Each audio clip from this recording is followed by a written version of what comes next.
Iya, bahkan bukan hanya perempuan ya. Artinya yang namanya emosi dimiliki baik perempuan maupun laki-laki. Karena kalau kita lihat apakah bos laki-laki juga nggak suka nyebelin gitu kan? Saya pernah bikin sebuah tebak apa ya? Saya nanya ke kelas saya gitu ya.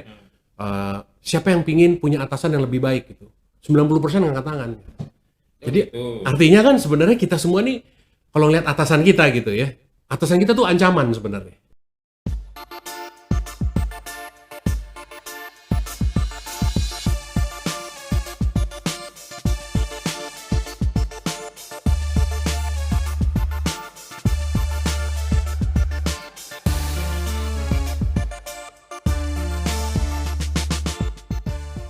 Assalamualaikum warahmatullahi wabarakatuh. Selamat siang. Berjumpa lagi bersama saya Kang Lintang di saluran Aidas Academy. Apa kabar teman-teman semuanya? Semoga hari ini teman-teman selalu bahagia, mendapatkan mood yang baik, mendapatkan rezeki yang baik, dan juga selalu dalam keadaan sehat walafiat.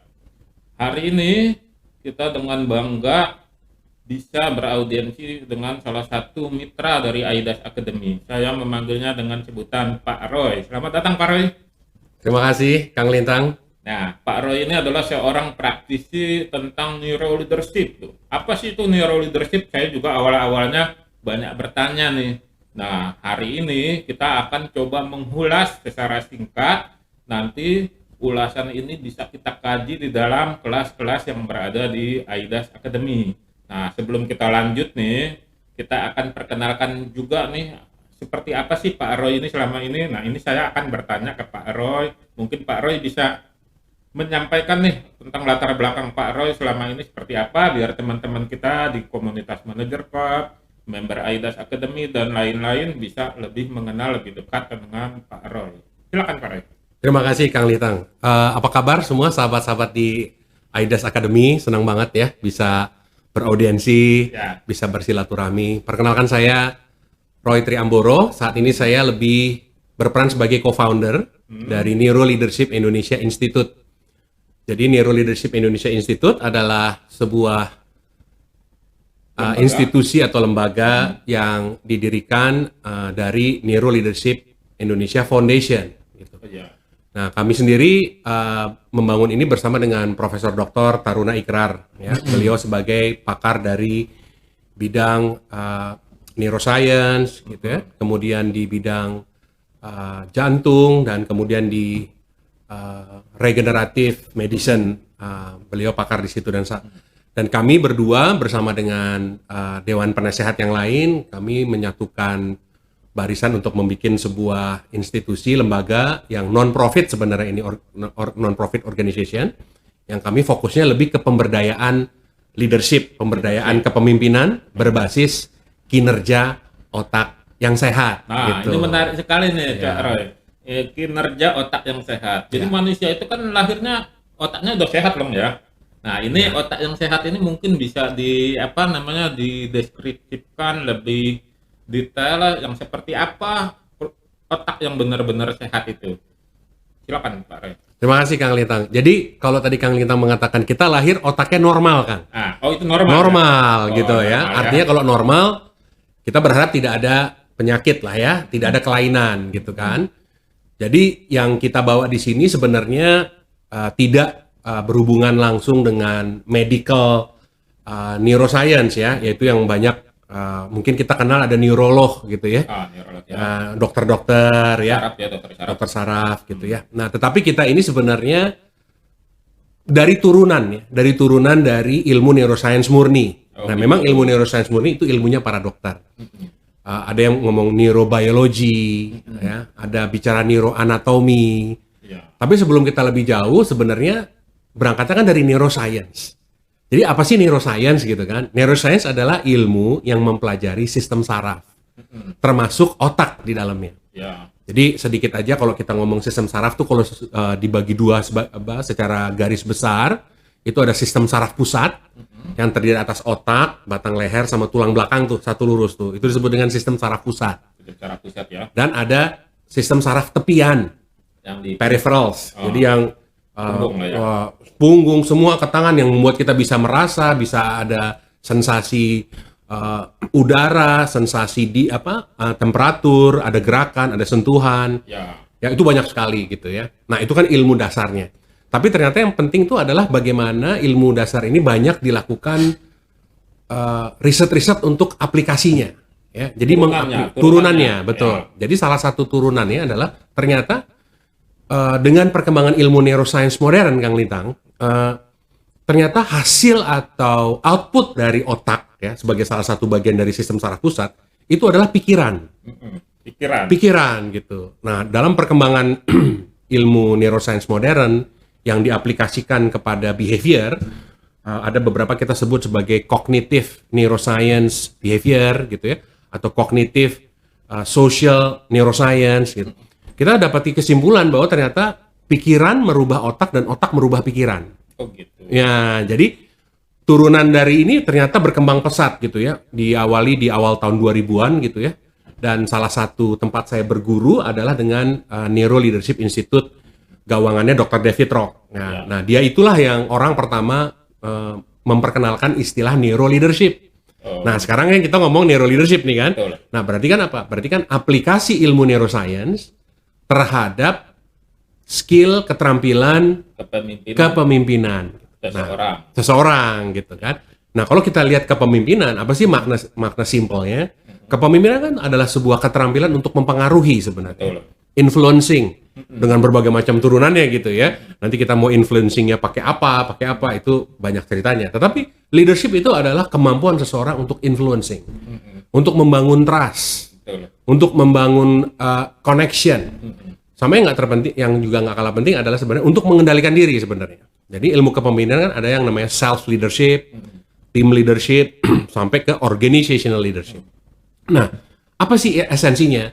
Bagaimana ternyata dengan mempelajari ilmu neuroscience ini dan mengenali beberapa anatomi otak yang simple, kita tidak akan mempelajari secara akademik gitu ya, tapi secara simple ada mekanisme-mekanisme kinerja otak yang kalau kita paham mekanisme itu secara simple, maka kita bisa mengendalikan diri kita lebih efektif. Nah, namanya juga manusia kan, kita punya yang namanya dorongan, stimulus, keadaan-keadaan emosi, yang ini akan mempengaruhi keputusan. Karena kalau kita bicara kepemimpinan, pasti kita akan bicara keputusan. Kita ngambil keputusannya gampangnya nih, Kang Lintang ya, reaktif atau proaktif? Reaktif atau proaktif? Proaktif gitu. Kalau reaktif itu berarti dia kalau reaktif, kalau proaktif ya, kalau reaktif berarti kan dia mengambil keputusan tergantung situasi. Dan dia istilahnya kalau bahasa ininya ya pilih-pilih lah ya. Ya, pokoknya dia akan ditentukan oleh situasi. Kalau situasinya bagus, keputusan dia bagus. Kalau situasinya jelek, keputusan dia jelek. Makanya yang reaktif itu belum tentu jelek. Yang reaktif belum tentu jelek. Nah, ini teman-teman ISS Academy ini ilmu baru nih. Yang reaktif itu belum tentu jelek. Betul. Karena kan tergantung. Iya, tergantung bagaimana dia diperlakukan misalnya. Betul. Kalau dia diperlakukan sama atasan dia baik, dia kerjanya baik. Atau dia diperlakukan anak buahnya baik, dia akan berbuat baik kepada anak buahnya gitu ya. Nah, cuman ini bahaya kan kalau tergantung. Betul. Berarti kan akan dikendalikan. Nah, bisa dikendalikan dan akan dikendalikan mungkin. Dia membiarkan diri dikendalikan. Sebenarnya dia bisa gitu. Tapi karena dia entah itu karena apa gitu ya, banyak faktor gitu. Tapi yang jelas kalau kita mengambil keputusan secara reaktif berarti kita membiarkan diri kita dikendalikan lingkungan. Berarti itu bukan pemimpin. Itu bukan pemimpin. Bukan. Yaitu pengikut. Follower. Ya dikendalikan kan. Itu menarik banget nih teman-teman nih. Ini kayaknya ISS Academy harus masukin nih materi ini di salah satu portofolio pengajaran kita nih. Nah, ini kita kaji lagi lebih dalam nih. Roy tadi belum jelaskan yang proaktifnya gimana nih kalau yang proaktif. Nah, kalau proaktif berarti dia mengambil keputusan bukan dikendalikan oleh lingkungan. Tapi dia dikendalikan oleh tujuan. Goal. Itu leader. Itu leader ya. Ya kan? Jadi barang siapa gagal merencanakan, sama saja dia merencanakan untuk gagal. Kata-kata sakti ya. Kata-kata sakti gitu. Luar biasa sekali nih. Nah, ini kalau saya kemarin tuh pas waktu ketemu ini sih coba-coba cari ya di Google ya, Neuro Leadership itu belum banyak ya di Indonesia ini ya. Iya, betul. Terus juga ada catatan di sini mungkin dulu-dulu tuh ada yang namanya ada neuro juga, misalnya NLP ya. Iya, Nah, betul. mungkin Pak Roy bisa jelaskan ya, apakah ini sama Ya, atau berubah menjadi neuro leadership atau sesuatu yang berbeda gitu? ya, NLP atau Neuro Linguistic Program sama Neuro Leadership ya. Itu kadang-kadang suka mirip ya. Ya mirip. Ya, saya memang bukan ahli di NLP, tapi saya pernah mempelajari sedikit mengenai NLP. Ya. Yang saya lihat, menurut saya, yang berbeda itu adalah titik berangkatnya. Awalnya. Nah, titik berangkatnya, dasarnya. Kalau NLP itu kan dasarnya adalah dia dari si penciptanya, gitu ya. Dia didasari dari behavior. Tapi kalau neuro leadership itu dasarnya kan dari neuroscience. Nah, bedanya di situ. Ya. Tapi ternyata dalam implementasinya ada beberapa yang memang beririsan. Beririsan aplikasi-aplikasinya. Ya, misalnya mengenai yang berhubungan dengan visioning misalnya ya. Menggambarkan kalau kita mau mencapai sesuatu maka kita gambarkan dulu ya, bayangkan, rasakan, sensasikan, imajinasikan. Itu banyak dibahas di NLP itu. Saya pernah dulu diajarkan guru saya. Jadi pencet titik di salah satu badan kita dan kita bayangkan gitu ya, sensasi-sensasi itu, dan itu akan mempermudah kita untuk anchoring namanya, menganchor emosi kita. Nah, di neuro leadership ini kita lebih mengenali salah satu bagian otak yang sangat penting dalam hal produksi emosi, yaitu Kontrol ya. limbic system. Nah, kita harus tahu dulu nih di mana produksinya emosi di otak. Ya. Namanya limbic system. Itu emosi bukan di perasaan ya. Nah, jadi kalau kita ngomongin neuroscience kan ilmu mempelajari otak. Berarti otak sebenarnya itu gampangnya gini, Kang Lintang. Ada dua bagian besar. Korteks sama subkorteks. Korteks itu kulit otak. Ya, dia menutupi yang namanya subkorteks. Berarti kan kalau subkorteks berarti dia otak bagian dalam. Nah, itulah yang disebut dengan limbic system. Ya. Nah, limbic system atau bagian dalam inilah yang bekerja bawah sadar. Ya. Nah, bekerja bawah sadar yang bersifat emosi. Nah, emosi itu bisa konstruktif, bisa destruktif. Bisa senang, gembira, motivasi, tapi bisa juga destruktif kan? Dengki, iri, kecewa, marah, kemudian sedih, takut. Ya. Tapi sebenarnya dua-dua ini kalau kita bisa kelola dengan bantuan yang namanya prefrontal cortex yang di kening. Nah, ini bagian korteks nih. Nah, neuro leadership mengajarkan itu, ya. Jadi mengajarkan bagaimana kita sebagai leader mengintegrasikan kinerja otak yang namanya prefrontal cortex yang disebut dengan berpikir rasional itu dengan yang namanya berpikir emosional yaitu limbic system. Nah, itu diintegrasikan dengan latihan, dengan bahasa, dengan teknik-teknik yang akan cepat sekali. Karena tadi kan otak menghasilkan pikiran. Pikiran bisa merubah otak. Nah, jadi kalau melalui pikiran otak kita bisa menghasilkan pikiran bisa merubah otak. Iya, betul. Nah, jadi kan kita bisa pakai. Pikiran bisa kita bangun kan? Nah, berarti pikiran bisa merubah otak. Betul. Dan otak bisa akan merubah hormon. Nah, hormon inilah yang akan menentukan perasaan. Nah, perasaan itulah yang nanti akan menentukan ini action. menarik nih, teman-teman. Dulu saya punya pengalaman, bos saya itu perempuan, Ya, atasan ya. ya, Nah, itu kalau lagi kumat, wah ini lagi datang bulan nih. ya. Nah, itu jadi kalau kita memahami ilmu ini mungkin yang dari gender ibu-ibu ini mungkin bisa mengelola ininya ya, apa emosinya. Jadi nanti pada saat penilaian itu mungkin objektif ya. Ya. Dan goalnya itu juga nanti apa namanya bisa tercapai. Karena kan kalau bosnya marah-marah kan bukannya anak buah bukannya Ya. jadi semangat gitu kan, Ya. malah ngedumel tuh di belakang Ya. kan, merasa nggak ini kita udah capek-capekan kok nggak ada sisi baiknya sih yang diomongin, taunya yang jelek-jeleknya saja gitu Ya, ya. betul. Nah ini mungkin bisa ya kira-kira gitu ya, Pak Roy. Iya, bahkan bukan hanya perempuan ya. Artinya yang namanya emosi dimiliki baik perempuan maupun laki-laki. Karena kalau kita lihat apakah bos laki-laki juga nggak suka nyebelin gitu kan. Saya pernah bikin sebuah tebak apa ya. Saya nanya ke kelas saya gitu ya. Siapa yang pingin punya atasan yang lebih baik gitu. 90% ngangkat tangan. Jadi artinya kan sebenarnya kita semua nih kalau ngeliat atasan kita gitu ya. Atasan kita tuh ancaman sebenarnya. Ya. Nah, tapi yang menarik ya dari ilmu neuroscience, ternyata mau sebaik-baik apapun Anda gitu, kalau Anda sudah sebagai atasan, pasti ada unsur ancamannya. Karena namanya berbeda posisi. Ya. Nah, ini tadi nih ya, jadi artinya apalagi kalau baik aja tetap bisa ada ancaman, apalagi kita nggak bisa mengelola emosi yang baik. Betul. Nah, jadi artinya memang penerapan ini bisa kita lakukan baik itu wanita atau pria. Perbedaannya sebenarnya di hormonnya sih. Di hormonnya Kalau saja. pria itu kan kebanyakan testosteron.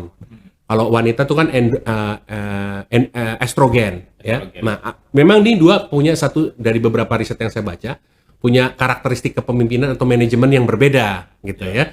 Nah, tapi dua-duanya adalah punya unsur destructive emotionnya. Ada possibility untuk destructive emotion. Yang tadi Kang Lintang katakan, wah kok ini marah-marah mulu gitu. Ya marah-marahnya bos laki dengan marah-marahnya bos cewek bisa beda gitu. Beda. Tapi dua-duanya destruktif. Oh, destruktif. Nah, ya. gimana nih kalau kita bisa mengenali drive-nya ya? Apa sih sebenarnya ngedrive sampai otak emosi atau limbic system yang tadi saya katakan itu dia bekerjanya tuh karena apa gitu. Betul. Nah, kita sudah menemukan satu teknik ya, satu aplikasi yang bisa mengintegrasikan prefrontal cortex tadi yang di kening. Nah, inilah dia nih dua bagian otak yang berbeda, yang fungsinya berbeda, tapi ternyata PFC bisa mengendalikan si limbic system. Oh, begitu. Itu dia enaknya. Jadi cukup dengan mengignite atau mengaktifasi satu kalimat tertentu gitu ya. Maka otak limbik kita yang tadinya misalnya bergejolak gitu ya, emosinya Bisa itu. dikasih contoh nggak biar teman-teman AIDA Academy ini Ya. penasaran nih. Misalnya kita marah nih. Ya, Sebagai lagi atasan marah. kita ngeliat anak buah kita yang udah kita kasih tahu, udah kita kasih arahan, datangnya masih begitu juga gitu Ya, kan. misalnya suka telat terus lah. Ya kan, suka telat terus gitu kan.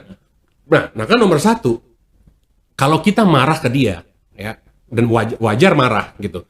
Ya dia telat mulu gitu ya, masih ya kita nggak marah gitu ya. Ya kita pasti marah gitu. Betul. Tapi kalau kita marahnya nggak jelas, message-nya itu kita marah hanya karena emosi, ini nanti akan menyambung atau synchronize ke anak buah kita, yaitu namanya pakai satu mekanisme mirror neuron gitu ya. Maka yang nyambung ke mereka destruktif juga gitu. Oh, begitu ya. Ya, jadi karena marah kita emosi, berarti di sana emosi juga naik. Mungkin dia diam, tapi di dalam dia emosi gitu ya. Apakah emosinya jadi takut? Apakah emosinya jadi Produktif. statusnya jadi turun, direndahkan, ya kan? Karena kan nggak mungkin juga dia balas marah gitu kan. Bisa dipecat gitu kan sebagai anak buah. Tetapi kan jelas kan dia tertekan. Nah, kalau tertekan berarti apa? Kapasitas kognitifnya nutup. Berarti marah-marah ini percuma dong. Iya. Ya kan? Sementara kan maksud kita marah-marah supaya dia berubah kan. Betul. Kan hampir nggak ada kita sebagai atasan, sebagai manajer kita marah-marah untuk melampiaskan kemarahan. Kayaknya nggak gitu.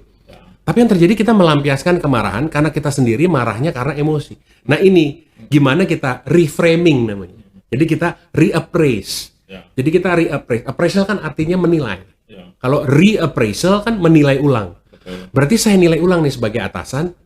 Marah saya ini saya nilai ulang sebagai apa? Oke. Berarti ini saya harus sampaikan ke dia sebagai sebuah misalnya apa? Komitmen atau membuat sebuah agreement. Ya. Kesepakatan bersama. Kesepakatan dan ada konsekuensi. Ya. Jadi energi marah saya itu kan itu energi sebenarnya. Betul. Ketika saya marah tuh energi. Nah, energi ini saya convert. Nah, saya ubah. Kelola ya. Nah, saya ubah menjadi kesepakatan, ya. Kesepakatan antara kamu nih, oke, ya kamu bebas mau ini, tapi kamu tahu konsekuensi kalau kamu telat lagi, ini konsekuensinya seperti ini, plusnya ini, minusnya ini. Ya. You have a consequence. Jadi kita berpegang pada ini. Jadi marahnya saya lampiaskan kepada membangun sebuah sistem. Nah, jadi itu akan jauh lebih baik gitu. Kenapa saya begitu? Karena saya tahu kinerja otak saya. Kinerja otak kalau lagi marah, ini akan menular. Dan kalau menular ke anak buah saya, berarti marah-marah saya percuma dong. Ya. Udah gitu ngimpact destruktif ke diri saya juga, karena kan keluar kortisol. Betul. Nah, itu akan membuat saya jadi imunitas saya turun. Betul. Nah, ini menarik sekali nih teman-teman nih. Jadi kan banyak nih ya yang perusahaan-perusahaannya atau tempat usahanya, tempat UMKM-nya suka bongkar pasang anggota ya, anggota tim.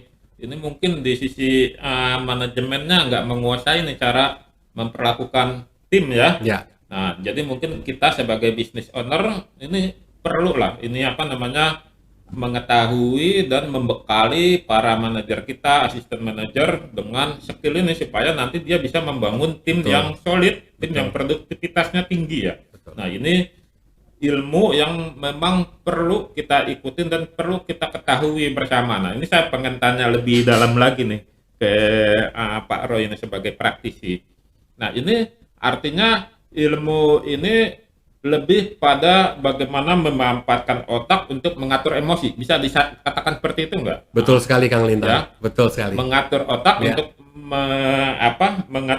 memanfaatkan otak untuk mengatur emosi. Nah, emosi ini kan macam-macam ya. Betul. Misalnya bagaimana supaya produktivitas tim kita itu meningkat tinggi, si manajer ini bisa membangun semangat ya. Betul. Nah, itu pakai otak, pakai teknis yang bagaimana mungkin nanti Betul. diajarin ya seperti itu ya. Diajarin, betul. Nah, terus yang ketika produktivitasnya turun, Betul. ya seperti itu. Atau yang lagi ada benturan dengan masalah keluarga, Iya, nah itu bisa dipelajari lebih dalam dari neuro leadership ini ya. betul sekali. Seperti itu, luar biasa sekali nih. Nah ini kalau boleh tahu, Ya. yang ikut pelatihan ini sudah berapa banyak orang atau berapa banyak lembaga dan instansi nih, Pak? Ya, kita sudah memperkenalkan program ini ke publik sejak 2016. 2016. 2016 ya. Nah, saya sendiri meluncurkan buku pertama saya 2018, yaitu judulnya Neuro Leadership in Action. Ya. Nah, artinya buku itu sebenarnya ingin membekali, seperti tadi Kang Lintang bagus tuh mengatakan, memanfaatkan otak Ya. untuk mengelola emosi. Kenapa? Karena emosi ini sebenarnya kan larinya ke keputusan soal. Betul. Baik keputusan saya sebagai atasan atau keputusannya sebagai bawahan gitu ya. Karena kita pasti juga punya atasan, kita juga punya bawahan gitu kan. Nah, kunci dari kita menggunakan ini dan sudah banyak alumni kita sudah 1.000 lebih ya dari sejak tahun 2016 sudah 1.000 lebih. Dan itu rata-rata mereka merasakan impact-nya itu dengan tadi. Saya jadi paham, oh ternyata emosi itu adanya di limbic system ya. Jadi mereka sekarang bisa lihat emosi. Kalau dulu gimana? Gimana mau dilihat emosi itu? Ya. Kan susah. Jadi dilihat ini maksudnya Ada gambarnya. Ada gambarnya. Ada gambarnya. Karena otak kan ada gambarnya. Ya, betul. Ada barang kita ya. tahu otak itu begitu-begitu saja gambarnya Iya, kan. betul. Nah, kalau nanti di dalam program itu kan kita kasih gambar irisan otak. Ya. Yang sebenarnya ada dua bagian tadi saya bilang, subkorteks sama korteks. Dengan melihat gambarnya kan jadi lebih mudah ingat. Ya. Nah, contoh aja gitu. Dengan membangun kesadaran baru Kang Lintang gitu ya. Ketika saya lagi emosi marah nih misalnya, wah, entah marah sama istri, entah marah sama anak buah gitu ya, marah sama keadaan gitu ya. Pas lagi marah, itu limbic gue tuh, hati-hati tuh. Ya. Nah, saya menunjuk visual, gambaran visual di kepala saya karena saya udah tahu gambar otak kan. Ya. Nah, tuh hati-hati tuh limbic gue tuh. Saya ngomong kayak begitu saja, itu mengaktifasi prefrontal cortex. Oh, betul. Ketika aktivasi prefrontal cortex naik, ini seperti jungkat-jungkit. Oh, betul. Nah, jadi misalnya ini limbic system emosi, ini prefrontal cortex yang rasional. Kalau emosinya naik, rasional turun. Makanya jarang orang emosi itu cerdas. Jarang orang emosi cerdas. Nggak ada biasanya. Kecuali Makanya dalam keyakinan saya para ulama mengatakan kalau lagi emosi jangan ngomong. iya, betul Betul sekali, kan? betul sekali. Istri saya juga bilang kalau lagi emosi jangan chat dulu, jangan dijawab chatnya, Iya, gitu betul kan? Karena sekali. nanti menyesal. setelah chat. Iya, betul. Karena ibaratnya rasional atau IQ-nya turun. Betul. Nah, ya, jadi tapi nggak semua emosi ya, kan ada emosi yang konstruktif ya. Ya. Nah, Ini ini itu emosi konstruktif seperti apa tuh contohnya? misalnya bersyukur. Itu kan perasaan. Bersyukur. Misalnya apa? Kita lihat, aduh saya susah nih kayak gini. Tapi ternyata ada orang yang jauh lebih susah daripada saya ya. Saya masih bersyukur nih. Oh, itu akan meningkatkan IQ. Kenapa? Karena emosinya emosi konstruktif. Nah, kenapa? Karena emosi konstruktif ini akan men-trigger keluarnya hormon dopamin atau serotonin. Ini hormon untuk apa ini? Kalau Hormon dopamin serotonin untuk ketenangan, dopamin itu untuk excitement, untuk drive. stimulusnya bisa ada stimulus nggak untuk Stimulusnya pikiran. pikiran. Pikiran. Nah, gini nih, kalau lagi deadline tinggi ya, supaya mood saya baik itu saya makan coklat tuh atau ngemul itu. Jadi bisa. Nah, coklat waktu dimakan coklat kan enak. Berarti kan pikirannya nyaman. Betul. Ya sebenarnya kuncinya di pikiran. Di pikiran. Mau pakai coklat, mau berendam pakai air, Anda mau sholat, Anda mau bergerak apa. Tapi memang itu adalah beberapa cara yang ujung-ujungnya adalah men-trigger pikiran-pikiran yang lebih konstruktif. Nah, pikiran-pikiran itu diproduksi oleh dua tadi ya, limbic dan PFC. Tapi kita pingin PFC ini untuk menetralisir sebenarnya. Menetralisir tadi yang lagi buntek lah, yang lagi bete lah, yang lagi marah lah. Nah, itu harus diaktifkan dengan cara apa? Ya tadi cukup hati-hati itu limbic gue tuh. Hati-hati tuh. Ngomong begitu itu udah kayak apa? Kayak ngerem gitu, sistem rem. Nah, abis itu kita reappraisal.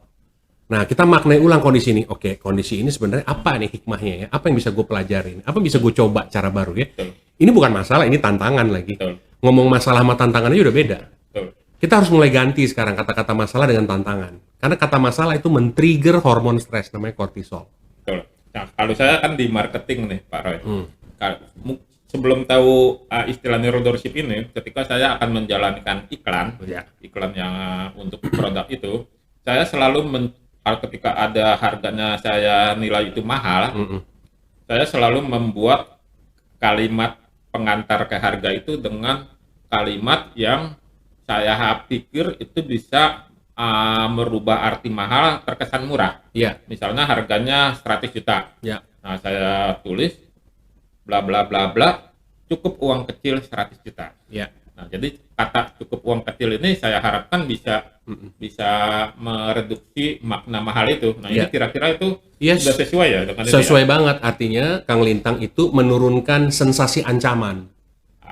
Karena Sensasi ancaman. Nah, ini yang penting juga nih, soal di limbic system tadi yang bekerja bawah sadar, limbic system yang otak emosi itu sebenarnya bekerjanya cuma dua, mendekati imbalan, menjauhi ancaman. Mendekati Imbalan, menjauhi ancaman.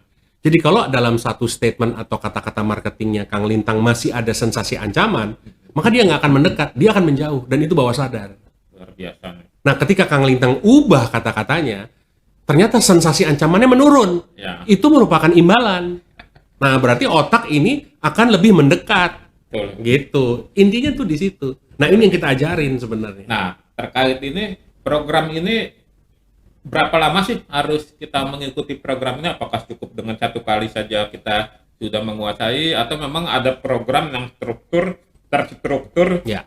Berapa periode untuk menguasai hal tersebut, Pak Roy? Ya, yang paling bagus ya yang full version ya. Nah, itu berapa tuh? Ya, full version Durasinya. berarti memang kita punya modul kita tuh kayak Kurikulum apa, ada? modular. Mungkin. Nah, jadi kalau kita ingin menguasai secara holistik gitu ya, aplikasi Komprehensif. neuro leadership, karena sebenarnya kan ada 4 pilar nih, kalau saya boleh jelaskan sedikit Kang Lintang. Boleh, silakan. Jadi nomor 1 itu tadi yang kita udah bahas ya, yang namanya emotional regulation. Ya. Itu 1. Yang kedua adalah decision making and problem solving. Solusi ya. Iya, yang ketiga adalah kita berbicara mengenai kolaborasi.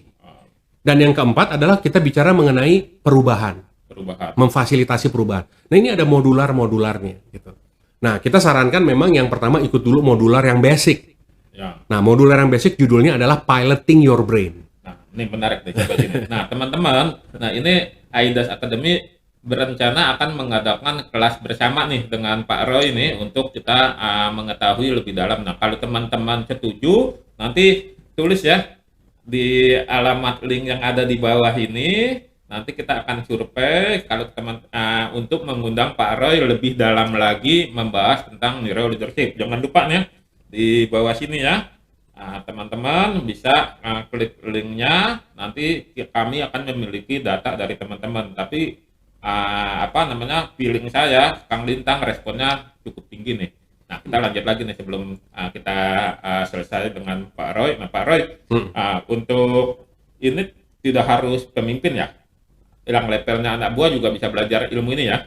Ya, untuk yang modular Piloting Your Brain ya. Ya, bisa karena di situ intinya adalah mengelola emosi dulu. Ya, karena kan setiap orang adalah pemimpin. Betul. Ya kan, hanya saja jabatannya yang berbeda di kantor kan. Betul. Nanti suatu saat si anak buah ini jadi pemimpin, dia punya bekal. Betul. Ya, dengan ini ya. Nah, ini artinya bisa dipelajari oleh siapa saja kan, karena tadi neuro leadership kan nanti kesannya wah ini habis bos di kantor nih. Ya. Nah, ini kan bisa juga untuk orang umum ya. Self leadership.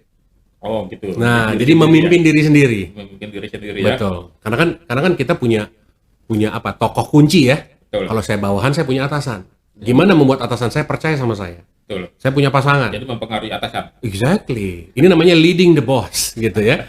Jadi kita bukan only serving atau ya serving pasti gitu ya. Tapi kita bukan jadi takut for the boss. Tapi kita leading the boss gitu. Kenapa kok bisa leading the boss? Karena boss trust to me. Oh, begitu. Nah, itu kuncinya kan membangun kepercayaan. Benar. Nah, ini bisa dipakai. Nah, untuk luar biasa teman-teman. Nah, ini forum kita AIDAS Academy ini kan nanti ada di tanggal 27 nih. Nanti kalau teman-teman ini kita bisa undang Pak Roy nih. Nanti kita lihat dulu dari hasil link yang ada di bawah ini nih. Ya, diulang lagi nih ya. Ini dicatat kalau perlu di capture, nanti di caption video ini ada linknya yang bisa teman-teman klik apakah setuju atau tidak untuk mengikuti pelatihan ini diadakan oleh Aidas Academy. Nah, saran saya teman-teman tuju aja supaya nanti kita sama-sama mendengar arahan lebih komprehensif dari Pak Roy. Pak Roy, ini luar biasa sekali nih, sudah jauh-jauh datang ke kantor Aidas Academy. Nah, ini mungkin ada closing statement satu atau dua kalimat untuk teman-teman di Aidas Academy. Silakan Pak. Terima kasih Kang Litang. Baik, teman-teman Aidas Academy, kami berkeyakinan bahwa kalau kita bisa ngebangun satu kebiasaan-kebiasaan ke arah otak yang sehat, bukan sekedar normal, maka kita akan bisa lebih proaktif mengkondisikan hidup kita jadi lebih bahagia. Nah, kalau kita sudah secara proaktif mengkondisikan hidup kita lebih bahagia, maka kita cenderung lebih sehat, ya. Imunitas kita juga lebih baik, dan kita yang terpenting bisa mengeluarkan namanya hormon dopamin, serotonin, dan oksitosin. Nah, ini adalah yang membuat orang nyaman dekat-dekat sama kita.